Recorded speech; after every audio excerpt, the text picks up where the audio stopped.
د مهمو خبرونو سرټکی. چین ته د خبرو لپاره د افغاني او پاکستاني پلاو ورسېدل.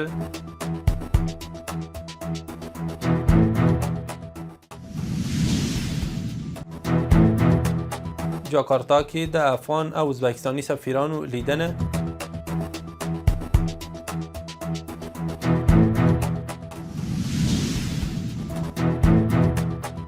یو شمېر ولایتونو کې د سیلابونو له امله اوښتي زیانونه.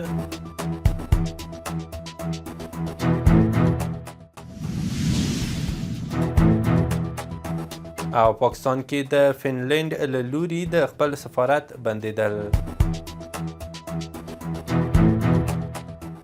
د واک ټلویزیون درنو لیدونکو سلام، وخت مو بخیر. نن پنجشنبه د اپریل 14مه.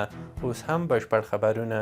سرچینو رسنیو ته ویلي چې د چین په اورمیچي ښار کې د کابل او اسلام آباد ترمنځ د سولې خبرې نن پنجشنبه پیلیږي. افغان پلاوی چې 6 کسیز دی او د 3 وزارتونو او استخباراتو لوی ریاست استازي پکې شامل دي، تېره ورځ چین ته رسېدلی. اخوا د پاکستان بهرنیو چارو وزارت هم نن تایید کړی چې یو پلاوی له اسلامي امارت سره د خبرو په موخه چین ته رسېدلی دی.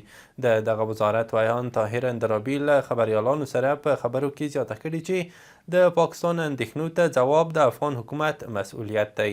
په جاکارتا کې د افغانستان سفارت خبر ورکړی چې سرپرست سفیر مولوي سعدالله بلوچ د ازبکستان له سفیر سره کتلي دي. سرچینې ویلي چې په دې کتنه کې دواړو لورو د 2 اړخیزو اړیکو، اقتصادي او سوداګریزو همکاریو او سیمه ییز اتصال په پراختیا خبرې کړي دي. دغه راز دواړو خواوو د اړیکو د لا پراخېدو او د ګډو همکاریو د پراختیا هیله څرګنده کړې ده.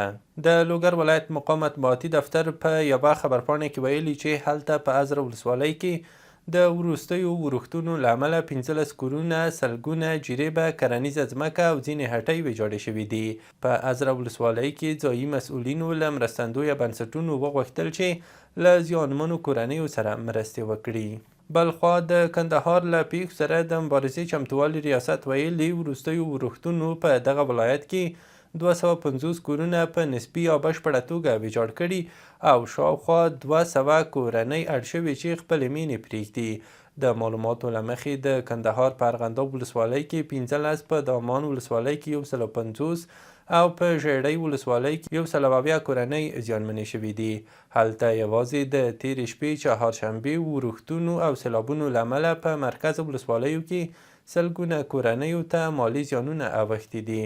د اقتصاد وزیر قاری دین محمد حنیف د ملګرو ملتونو ادارو او د کورنیو او بهرنیو مؤسسو له مسؤلینو سره په ناسته کې ویلي چې د پاکستان پوځي رژیم د بریدونو له امله تر اوسه د هیواد په 9 ولایتونو کې 7,000 او 340 کورنۍ بېځایه شوي دي. د نوموړي په خبره دا کورنۍ په نورستان، کونړ، ننګرهار، لغمان، پکتیا، خوست، پکتیکا، زابل او کندهار ولایتونو کې بېځایه شوي دي. په آذربایجان کې د افغانستان د سفارت سرپرست ډاکټر محمد فیصل د دغه هیواد د دولتي مهاجرت ادارې د نړیوالو همکاریو له مشر سره کتلي دي. په دې کتنه کې دواړو لورو په آذربایجان کې د میشتو افغانانو پر وضعیت هر اړخیزې خبرې کړي دي. همدارنګه دواړو خواوو د ګډې همغږۍ پر پیاوړتیا او د دوامداره همکاریو پر اړتیا ټینګار کړی څو د افغان کډوالو ستونزې په ښه توګه حل شي. د میدان وردګ ولایت د کرنې ریاست مسؤلین وایي چې د لومړۍ حصه بېسود ولسوالۍ په بېلابېلو کلیو کې د شفتالو او ګیلاسو بڼونو د جوړېدو چارې روانې دي. د یاد ریاست له لوري په دې ولسوالۍ کې 38 مستحقو بزګرانو ته د شفتالو او ګیلاسو شاوخوا 15,000 نیالګي د افغان سوله جوړونکې مؤسسې په همکارۍ ویشل شوي دي. د پنجشیر ولایت ځایي چارواک ویلي چې په دې ولایت کې د پوهنتون د معیاري لیلیې د ودانۍ جوړولو چارې د 80 میلیونه افغانیو په لګښت پیل شوي دي. د یاد ولایت ویان سیف الدین لټون ویلي چې دغه لیلیه به په 15 جریبه ځمکه کې په 2 پوړونو کې جوړه شي. د نوموړي په وینا دا لیلیه به د 1000 محصلینو د استوګنې ظرفیت ولري. د ملګرو ملتونو د ماشومانو د ملاتړ صندوق یا یونیسف پر خپله ایکس پاڼه لیکلي چې په 2025 کال کې په افغانستان کې د مور او ماشوم د نقدي مرستو پروګرام له څه باندې 15,000 کورنیو سره مرسته کړې ده. د معلوماتو له مخې دغه پروګرام له میندو سره مرسته کړې څو د خپلو ماشومانو بنسټیزې اړتیاوې برابرې کړي. د ټولګټو چارو وزارت خبر ورکړی چې وزیر ملا محمد عیسی ثاني د وزارت له ټولو ولایتي ریاستونو او کاري ټیمونو ته لارښوونه کړې چې په باراني ورځو کې او د سیلابونو پر مهال د هیواد د خوندي تګ راتګ لپاره بشپړ چمتووالی ولري. نوموړي ویلي چې په لویو لارو او سړکونو کې د سیلابونو یا د غره ښویېدو پیښو پر مهال به اړونده تخنیکي ټیمونه ژر تر ژره اقدام کوي او لارې به د ترافیکو لپاره پرانیزي. ټولګټو وزارت هیوادوالو ته ډاډ ورکړی چې د سختو ورښتونو او سیلابونو پر مهال به د هیواد لویې لارې او سړکونه پرانیستي او د ترافیکو لپاره به خوندي وساتل شي.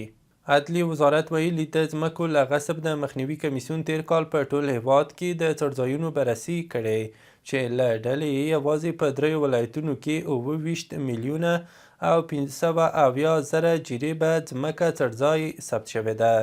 دا ځمکې په فاریاب، بادغیس او بدخشان ولایتونو کې دي چې له بررسۍ وروسته د ځمکو بانک ثبت شوي دي.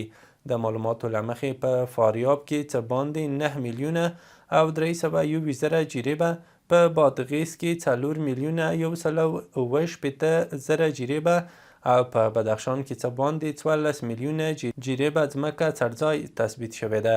د افغانستان له ګاونډیو هیوادونو ایران او پاکستان تېره ورځ 288 کورنۍ راستنې شوي دي. د سرچینې د معلوماتو له مخې د نیمروز د ورېښمو پله له لارې 46، د ننګرهار د تورخم له لارې 9، د هرات د اسلام کلا له لارې 15 او د کندهار د سپین بولدک له لارې 9 نوي کورنۍ راستنې شوي دي. سرچینې ویلي چې 450 کورنۍ خپلو سیمو ته لیږدول شوې او سلګونه کورنیو ته مرستې ویشل شوي دي. له هېواده بهر دا چې د فنلنډ د بهرنیو چارو وزارت خبر ورکړی چې په اسلام آباد کې به د دغه هېواد سفارت تر راتلونکي دوبي پورې خپل فعالیت پای ته ورسوي. د یاد وزارت د معلوماتو له مخې تر وروستۍ نیټې پورې به سفارت خپلو عادي ډیپلوماټیکو فعالیتونو ته دوام ورکړي. سرچینې ویلي دا پریکړه د عملي ستراتیژیکو او اقتصادي ملاحظاتو پر بنسټ شوې ده. د یادونې وړ ده چې سویډن هم په 2023 کال کې د امنیتي اندېښنو له امله خپل سفارت په اسلام آباد کې تړلی و. د راپورونو له مخې د بلوچستان په بېلابېلو سیمو کې د سختو ورښتونو له کبله د 2 ماشومانو په ګډون 7 کسان مړه او 4 نور ټپیان دي. د ناورینونو مدیریت ادارې ویلي چې پیښې په کیچ، لویې لارې، کوهلو، جعفر آباد او کچي ولسوالیو کې رامنځته شوي دي. د یادې ادارې په وینا د ورښتونو له امله 22 کورونه هم په بشپړه توګه ویجاړ شوي دي. د راپورونو له مخې د ایران د بهرنیو چارو پخوانی وزیر کمال خرازي د اسرائیلو د تېرې ورځې په یوه برید کې ټپي شوی او میرمن یې وژل شوې ده. خرازي د محمد خاتمي د حکومت پر مهال د بهرنیو چارو وزیر و او اوس د بهرنیو اړیکو د ستراتیژیکې شورا مشري کوي. نوموړی د ایران د مشر علي خامنه‌ای له نږدې کسانو او د هغه د زوی مجتبی خامنه‌ای سلاکار هم بلل کیږي. رویټرز خبري اژانس راپور ورکړی چې عراق هره ورځ 50,000 بیرله نور خام نفت د صادراتو لړۍ ته ورزیات کړي دي.